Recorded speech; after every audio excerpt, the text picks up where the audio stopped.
If you want to know how to build your own personal brand, then you're going to love today's guest. Let's meet her. Hi, Maha.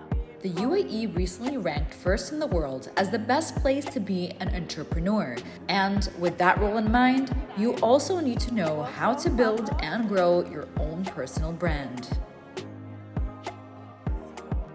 Hi guys, so today we're here with Maha Abouelenein, the public relations guru who's worked with big names such as Wazen, the Dubai Future Foundation, as well as GaryVee. And she's here with us today to talk about how to build and find your own personal brand. Hi Maha.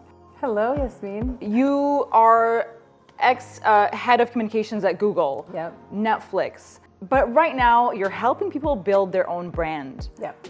Tell us how, these successful people, what are they doing right and how can we learn from them? So I think the biggest misconception when people think about building your personal brand is they think it's about self-promotion.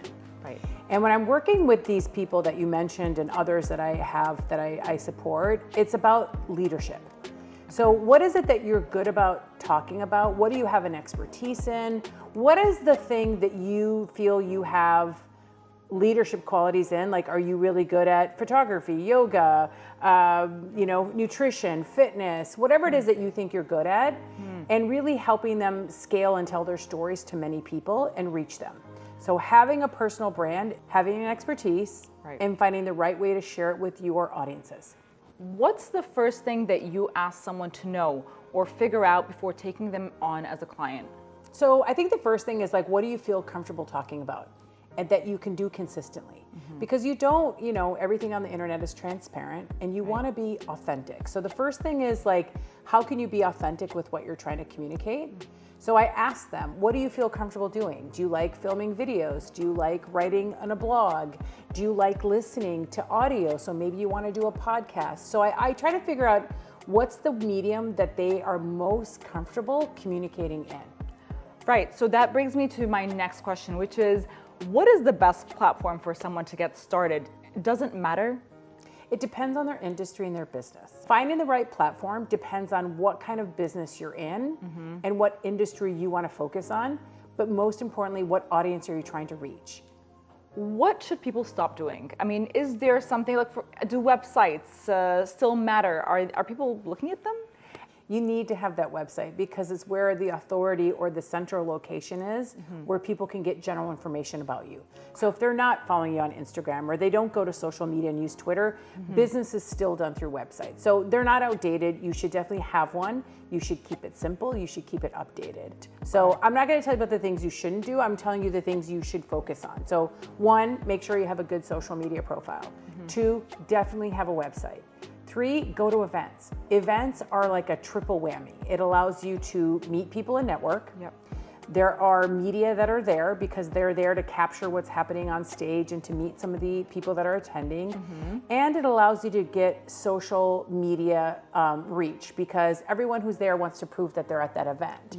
And should people be holding their business cards at events or is that outdated? That's actually outdated. Okay. So hello QR codes. So not only did QR codes make a big comeback when it came to restaurants and menus, there's a really great way for you to put all your electronic business card on a QR code, have that handy so when you meet people in an event, you can just tap the code and they can take a picture and it automatically adds it to your contacts. So let's do a little fun game. Okay. We know that there is Adam Levine is trending right now. He is. On the internet. His personal brand is having some problems. So if you're his publicist, for example, what would you be doing to rebrand him? His image. His image. Well, first of all, being in communications, I'm always watching and listening to who handled that well, who didn't handle that well, what are some of the things that I think they should be doing because it'll really help their reputation. Rapid response, how quickly did he respond to the situation? Once it became apparent that there was a problem, he needs to come out quickly and show remorse. He needs to be transparent about what happened and do it quickly and not wait, let it trickle out. So one of the things I would advise him or anybody else, if you made a mistake, apologize. Right. Show empathy. have compassion for the people that are hurt by the story. So maybe he would record a video. Rapid response is really key. Transparency, authenticity, and actually apologizing and meaning it is really important. And on time. Make it quick. And on time. Okay, well, Adam Levine, if you're listening to this, you just got some free advice from a guru. All right. Thank you so much for being with us today. Pleasure's mine. And we'll see you on the next one, guys. That was fun.